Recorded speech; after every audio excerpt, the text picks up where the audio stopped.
Hello, good morning! Ganito ang buhay dito sa probinsya.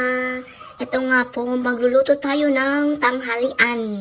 Ganito po ang lutuan namin dito sa probinsya. At habang kami nagluluto, busy naman si mother. Nagsa-cellphone, nag-scroll. Hindi ko alam kung anong in-scroll niya. Kaya sabi ng tatay ko, ma-addict daw siya sa cellphone. Ito naman yung ate ko, galing Pampanga, ngayon lang umuwi. Yan, busy-busy sila sa cellphone. Daytoy mo, dagi ubeng ang kumawawatan, nagapuda eskwilaan.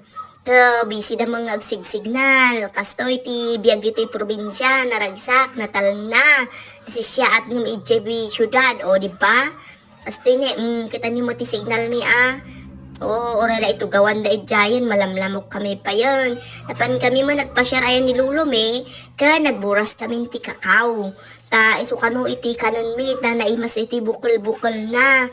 Nakita niyo mamo nagdadakkel, nga oray la maragragsakan dapin nga mangan.